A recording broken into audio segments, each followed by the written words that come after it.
very important that Carver High and I get a weekly dose of Mike Tomlin's words of wisdom as we head into researching our pain day activity for Sunday and Monday.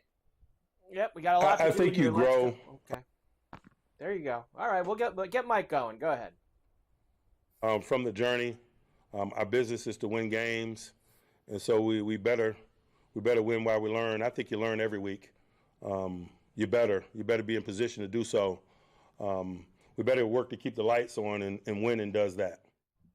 Keep the lights on. Keep the lights on. Winning does that for him. Your boy Mike Tomlin there with his weekly words of wisdom. I just booked the Ravens game. Like, I just booked it, the flights, the hotel, the whole deal. It's just an expensive excursion. I had to take there's got to be a window there, like some distance between going back. I can't, because I went to Vegas, then I went to Pittsburgh, and then, my buddy was like, let's go to Indy. I said, listen, bro, I'm going to get a divorce if I go to Indy. Like, I can't just keep going on these excursions like I'm like some kind of, you heard Dr. Chow, Ferrall, you're a world traveler, he called me. And I don't know. I can't, it's dangerous. You can't just go to games every week and just live large. You have to shut it down, Carver High. Sometimes you just have to stay in Strong Island, Playaville. That's where I always am, that's for sure. Steelers and the Colts this week. Jaylen Warren is out for the Steelers in terms of injuries. -2.5 for the Steelers right now. 40.5 is the total. I did see that your boy, it's me, Gino B, was picking the Colts this week, going after you here with the Steelers. I actually, frankly, agree with him. I think they're ripe for the picking. I think that, my guess is 80% of the tickets and money is on the Steelers. Everyone and their brother is betting on the Steelers to win that game in Naptown. And I was there for the last one that they won there, but I don't believe I think they're good. I think their defense is good. He said they're going to run all over them. That's not happening. No one runs all over them. And they have a great pass rush. But I think this guy, Richardson, is going to cause problems for them on Sunday. And more so, I think that Fields will have problems with the Colts defense. And I don't think it's going to be some easy walk through the park. So I see why he picked him on the money line to win outright. I'm more inclined to take the 2 and a hook. And if the Steelers win that game, it's going to be by 1 or 2 points. It's not going to be by 3. Yeah, I like the Steelers on Sunday. I think the Colts suck. That's just me. I'm going to put that out there. I like the Steelers to take care of business. I think not going to be pretty. I mean, most Steeler games aren't, right? I mean, they're going to play D. Might look ugly once in a while on offense. But I think that this number is short enough where they'll find a way I hope you're right. to get it done.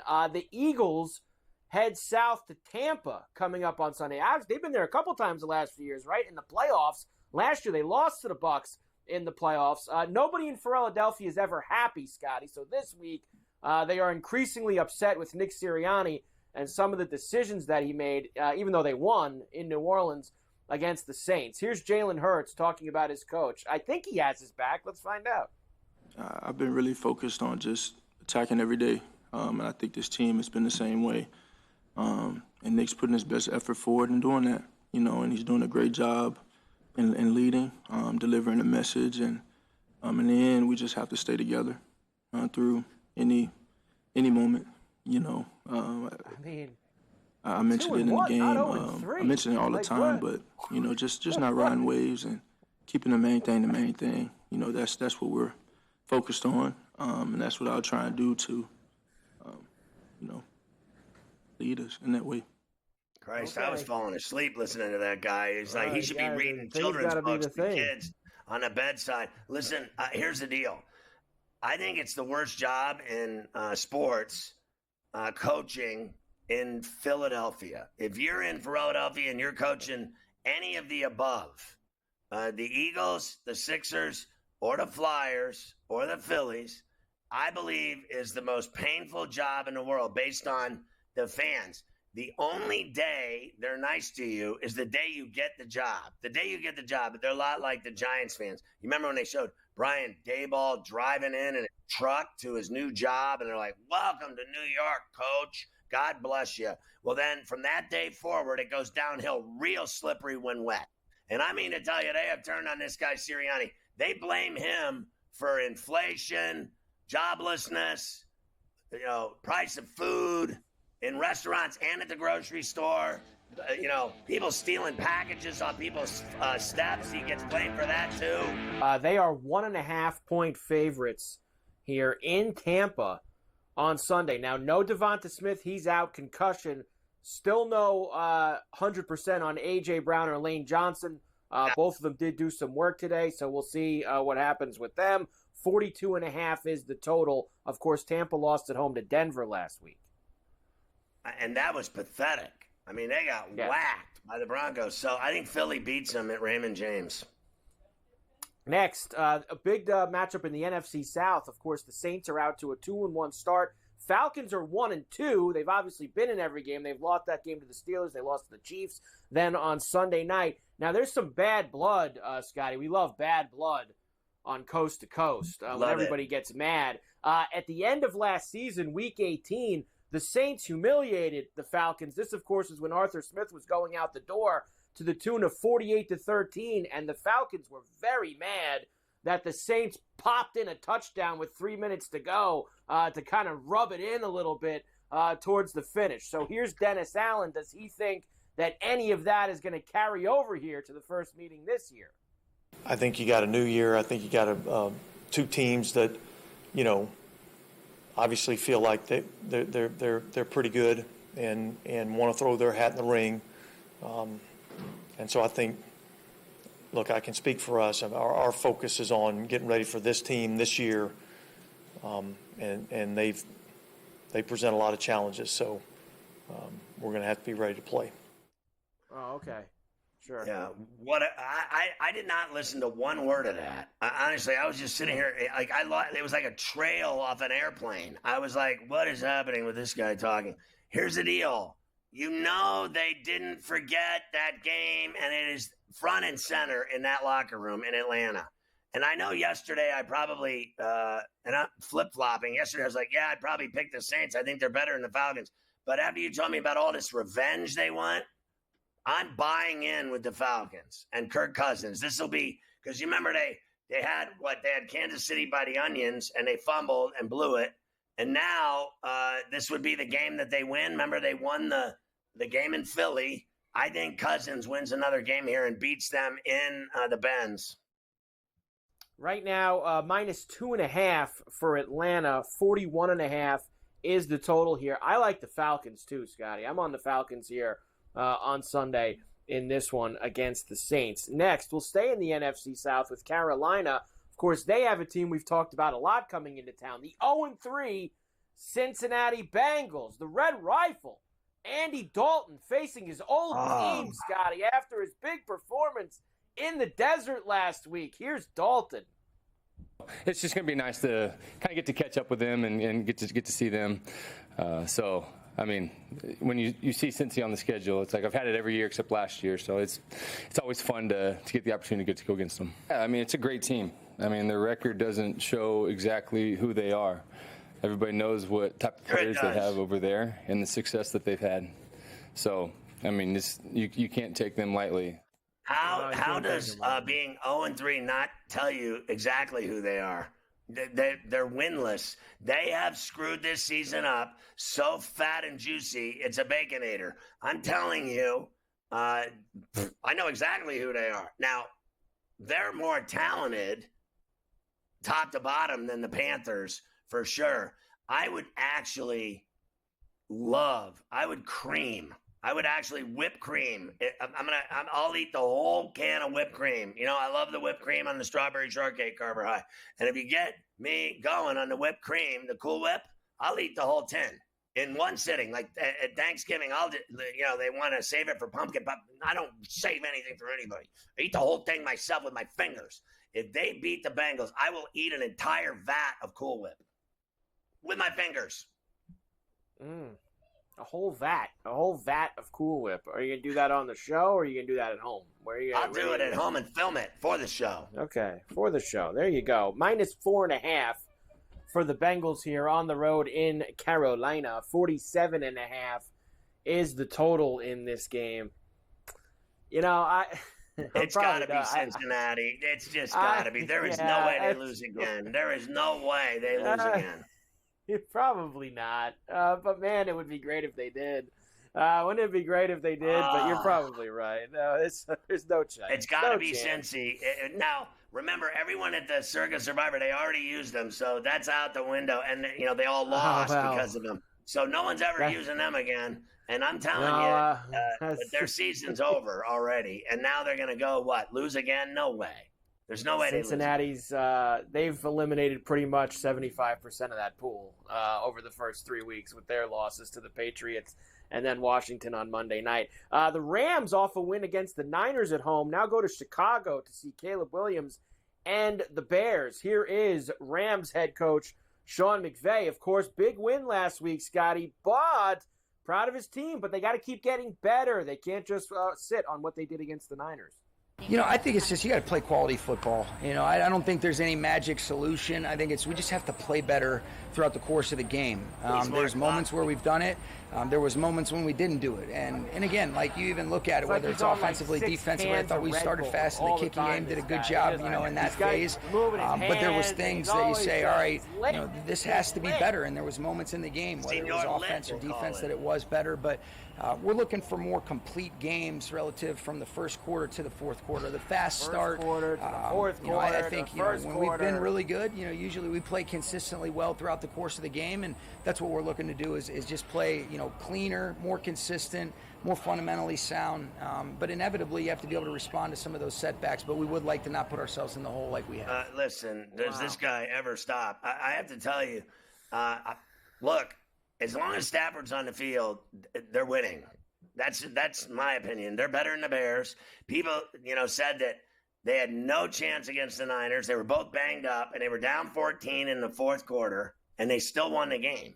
So I am not buying that. Look, I get it. The Chicago Bears, the greatest defense the world has ever witnessed, and it certainly wasn't this one. They think that it is, but it's 1985. Don't get me started. Do not get me started. It's half an hour when I start up on the 85 Bears. And Carver High knows it. Just all you have to do is mention the Bears defense with me. And they'll never be that team. They never will, because they're not winning the Super Bowl. And that team did win the Super Bowl. So I've heard about all I can take about how, it just never ends either. See what happens? I turn on the TV. All I hear about is the Bears defense, how great they are. And the Jets defense, how great they are. Pittsburgh's better than both of them. Pittsburgh's defense is better than both of them. They don't give up any points, and I don't want to hear it. I say the Rams going in. Yeah, of course, the 49ers, Scotty, head back home. They have the Patriots coming into town this weekend. We know how bruised up and banged up they are. You and Doc were talking about it before. It does look like, Scotty, they might get George Kittle back on Sunday, who, of course, didn't play last week. There was talk about Brock Purdy's back this week as well. He says, I'm fine, nothing to worry about.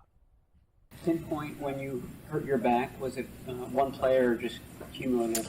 No, it was probably cumulative. Just in terms of the whole game, just all the stuff that sort of went on as a physical game. So sort of after the game is when I started feeling some stuff and whatnot. And but the last couple of days have been good, just getting some rest and obviously treatment and stuff. So I feel good now. I actually find that concerning that he's this young, and he's been playing 2 years, and he's already got he's got to have treatment for his bad back. Like, are you kidding me? Like, that's not a good sign. I mean, the kid's as young as fresh limes, and he's already got back problems. Back problems to me is frankly Larry Bird late in his career when he couldn't stand. He had to lay down on his stomach on the sideline with a towel under his chin, with his back in agony. And people, when your back's gone, it's over.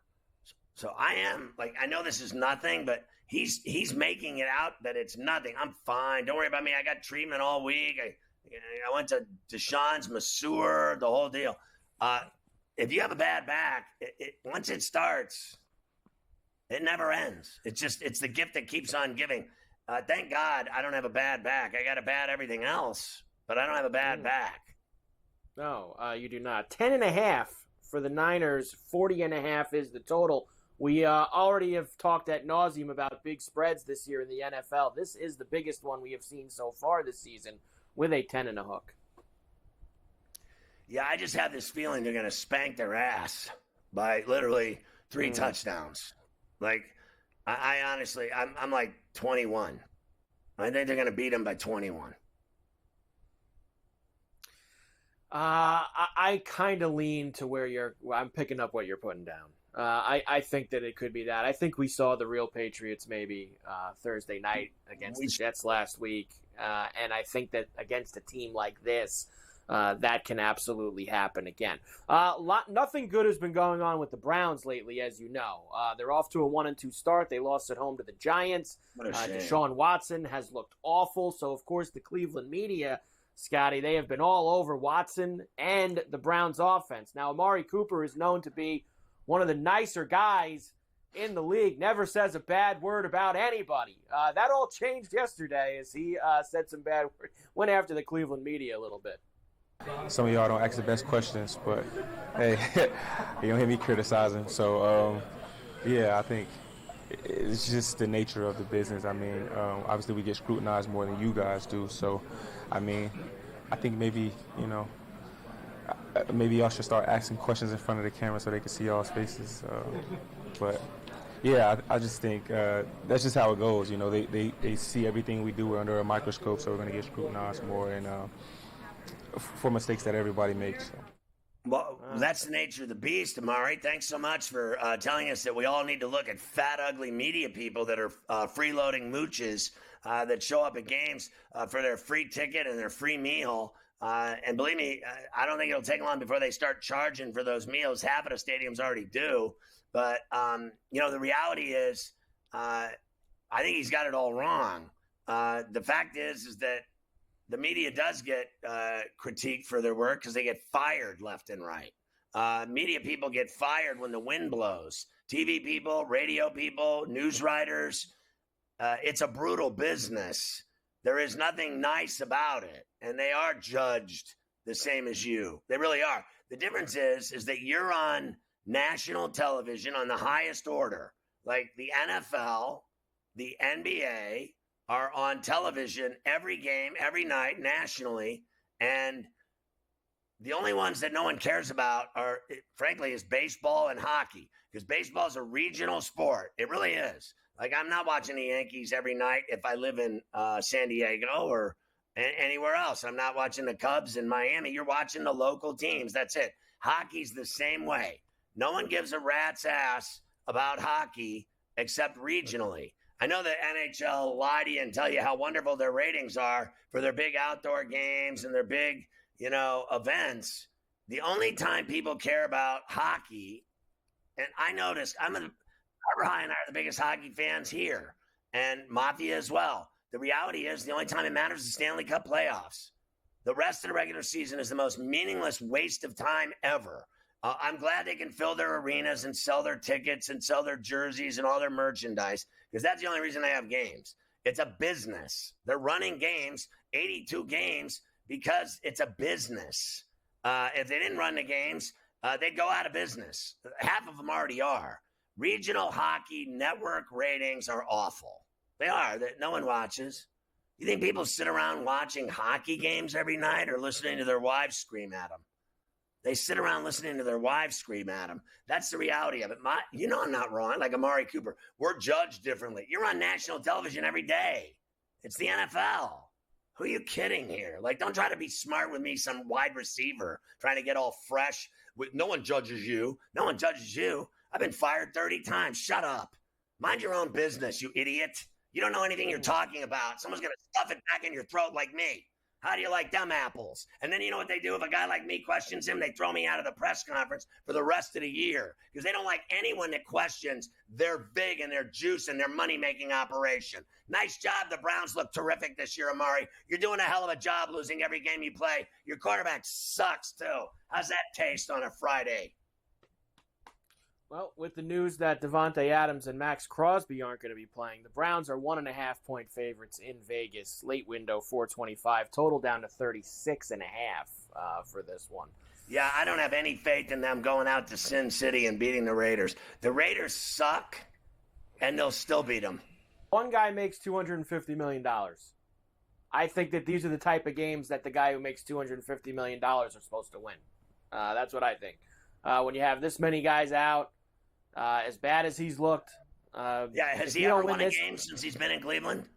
If he don't win this game, it's going to get even worse for him this week over there in that town. And I just think those two guys mean so much to the Raiders on both sides of the ball, especially Crosby. Crosby's an animal, man. And not having him out there is just, that's a very, very big loss for them. All right, let's rip through the rest of these games coming up here for this week. Of course, the Chiefs are going to be at SoFi against the Chargers. Sounds like Herbert's going to try. Right now, Chiefs -7, 39.5 the total. First of all, the Chiefs own them. Second of all, the entire Charger team is injured. You heard Dr. Chow, 5 first-round picks out of the game for the Chargers. Like their whole team. Yep. Literally their entire team is out of the game. I don't see how they beat the Kansas City Chiefs they have only one problem, if you want to call it that. They lost Pacheco, but they filled his hole so fast you would have thought it was a chocolate jelly donut. They just filled it instantly. And so I think it's got to be Mahomes. I think it probably has to be Mahomes as well. Sunday night, a really good one. The Bills, who of course are 3-0 off a Monday night win at home against the Jags, go to Baltimore, Scotty, where the Ravens got after getting their first win in Dallas. Right now, Ravens -2.5 and a 46.5 total. Man, I thought they looked really good in Dallas, and then at the same time, they didn't. One minute you're winning 28-6, the next minute you win 28-25. They never scored again in the game, so there's something wrong with the Ravens, in my opinion. Now, I know that I've said, they won a game finally, they're going to turn it around and start winning, but against this juggernaut, the Bills look fantastic. That you talk about spreading it out, they're like a pizza with everything. They got it all going, the Bills. So, look, it's tough to win at Baltimore. It really is. But if anyone can do it, I think it's the Buffalo Bills. This guy Allen means business. He's got great receivers, tight ends, everything. They got a defense again. So, I would love to see the Bills beat them. If they beat the Ravens at the bank, literally the Ravens, Browns, and Bengals are all finished in their division to win the division outright. How many games you got to lose before you're out of it? All they do is lose, all 3 of them. I obviously will be rooting very hard for the Bills on Sunday night. I do think it's a very tough spot for them going into Baltimore on Sunday night. I think it's going to be a very, very tough spot for them. Denver going to MetLife to take on the Jets, so back-to-back weeks on the road for the Broncos. Jets had some extra rest after playing last Thursday, -7.5, 39.5 the total at JetLife. I think the Jets have a great advantage of having all those days off, whatever it was, 12 days. All I know is they're going to be hard. They're going to be hard to beat at JetLife against this team. I think they'll win. The question is, for me, the entirety of this conversation is about the number. It's too much for me. I think Denver shows up for the game. I think a lot of people are betting it and laying the points. It's just a lot of people are on the Jets like it's automatic. Man, I am telling you, every time I hear that word, I run the other way. I just run the other way. Like last night, automatic. And I ran the other way, and what happened? I cashed the ticket. So give me the 7.5. We'll come back. I just have 3 more games to give you, and then I have to give you the touchdowns, and then we'll start to get into in the last hour all the college football and the baseball for tonight and the weekend that will set you up for here. United States look like they're going to lose all 5 points today, Scotty. It's getting ugly out here.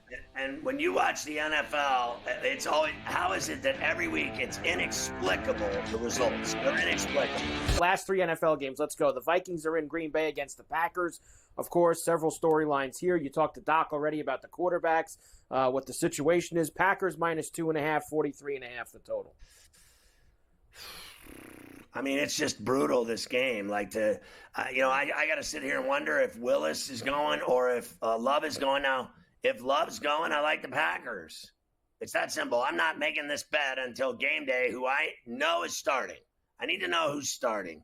And I don't care about really the line, what it is, until then. I mean, doing this on Friday when we have no clue who's going is dangerous business. I'm not interested. I want Green Bay to beat Minnesota and cool everyone's jets on this Viking team. They're 3-0 and everybody's got them going to the Super Bowl. Calm down. They'll be lucky they win that division. Indeed. I'm with you. I will not be waiting. I'll be waiting until I know who's actually going to be under center. Jaguars are in Houston. Of course, the Jags 0-3 into Houston to face the Texans. 6.5 for Houston, 44.5 total. Yeah, I think this is a good spot for the Texans to get right. They looked bad last week, and they're going to turn it around against this team because I think Jacksonville is mailing it in. I mean, I think they're already just finished. And, they can say whatever they want. The proof's in the pudding. All you got to do is watch. All you got to do is watch that football team to see how bad they are. And then when are they going to turn it around? In 1 or 2 days at practice? I think they're shot. I think their coach looks like he doesn't like doing it anymore. Like, the days of him, the wine and roses are over down in Jacksonville. And I got to tell you another thing. There's got to be somebody in that front office going, what did we do giving this chick-looking quarterback all this money? Honestly. Whose idea was that? Like, they have given this guy more money than God, and he can't win a game. He looks awful. What's he lost, 7, 8 straight games? I mean, this guy is just butchering his career right now. He looks terrible. He does look terrible, that's for sure. And finally, Washington into Arizona against the Cardinals. Back-to-back weeks on the road. After the game Monday in Cincinnati, Scotty, they went straight to Arizona, so they've been out there all week. They're getting 3.5. Jaden Daniels off the big performance, 49.5 the total. Yeah, I think Murray and Harrison are good together, and I think that they're effective together. And I like James Conner, and that's it. There's nothing else to like about that football team. I heard all this Gannon stuff I can take. He's a master. He's a genius. Okay, Washington, I'll tell you what. They look really good. I like what they're doing with Kingsbury. And he wants revenge on Arizona. And I think Dan Quinn's doing a good job. I think Jalen Daniels is doing a good job. I think McLaurin's a badass. I like the Commanders and the points. Yeah, they've been very good so far. I like the Kingsbury return angle as well coming in for that game. All right, I give this to you every week also. It's not been a good first 3 weeks for the public. Who's the public on? 75%. The Steelers with their number. 73% on the Bengals. Bills, Rams, Lions, Jags, Patriots, Eagles. The most popular bets so far heading into the weekend. Well, I mean, it sounds to me like, several of these you could get torched on. The Steelers, the Bills, the Rams, the Jags, and the Patriots. The only ones, I guess that makes sense to me that I feel, have a chance to come to fruition per usual would be the Bengals, Lions, and Eagles. That's it. So, I mean, more than half of them look dangerous to me, and with everybody betting on them. Like, people think it's, easy peasy, and it's actually a nightmare. It's a nightmare. When is the last time we sat here and watched games that we talk about all week? We talk about these games all week, and then what happens? Like, it doesn't turn out at all the way you think it will. That's inevitable. Inevitable that it will be chaotic. And, you talk about your boy Hansen, the witching hour. That's exactly what it is. He's got that down to a science. He got that right, at least. It is the witching hour because, the potion, they stir it up, and then they, all the bad witches give you their spells and everything else. The games turn out inexplicably. You can't even explain how they end up the way they end up. And there's chaos always in the fourth quarter with under 10 minutes to go. Absolute chaos. So that's what I expect to happen on Sunday. All day, all night. Chaos. Chaos usually is what goes on. All right, here we go. The Tutties for Sunday for us. A couple storylines here. Aaron Jones, of course, going back to Green Bay in the Lambeau, where he spent all of his career before this year, plus 120 for him to score with the Vikings. I'm going to stay with Lazard, Scotty, because they're keeping that number very high, and you've got Surtain following Garrett Wilson around this week, so maybe opens up some more lanes for Allen Lazard at plus 330. Rashee Rice at plus 160. He scores every week. All they tell us is how everybody's focused on Kelsey. All right, we'll go with Rice. I'm going back to Bowers. He didn't score for me last week. This kid's scoring one of these weeks. I'll keep dumping it in, Scotty. Plus 200. And Shakir seems to be the guy that Allen likes the most out of that conglomerate of receivers who are obviously all getting it done. Plus 220 for Shakir. He's been extremely reliable. He's caught everything Allen's thrown at him so far. I mean, I got to tell you, in order, I like Bowers, Tupac, Shakir, and Lazard, Jones, Rice. That would be the order in terms of my popularity with those props.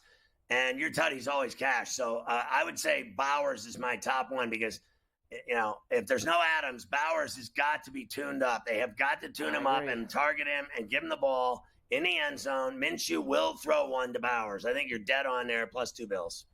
Let's go. We would love to see the kid get in there. All right, of course, there's 2 games Monday night. We'll spend most of our time with this on Monday, Scotty.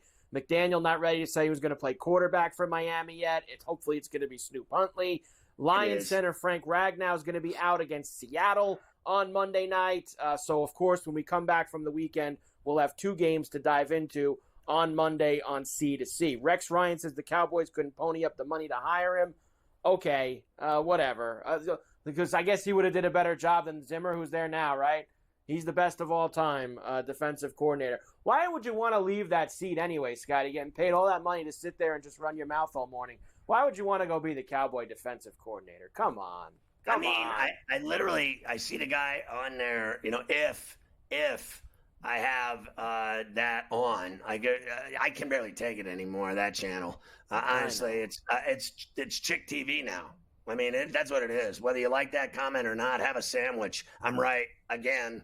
I mean, I have to just tell it like it is. And, I'm sure that'll get everybody all ruffled, but it's so true. It's not even funny. Listen, whatever you think, ladies, have at it. Because they got that guy on about 1 day a week, but I think he's entertaining, and he should. You're right. Figure it out that it's a cushy gig. It's good if you can get your hands on it. A gig like that, working 1 day a week and making decent money, talking NFL. I don't deny that guy could coach. I thought he was a really good coach for the Jets. Last 2 times they've been in the AFC title game since Namath is Rex Ryan. And Buddy Ryan, believe me, taught him everything he knows. I thought Buddy Ryan was one of the greatest coaches ever in the NFL. He really was. And remember, the architect of the 85 Bears. Okay, let's just calm down on Rex is better than Daddy. Daddy taught Rex everything he knows, including how to eat.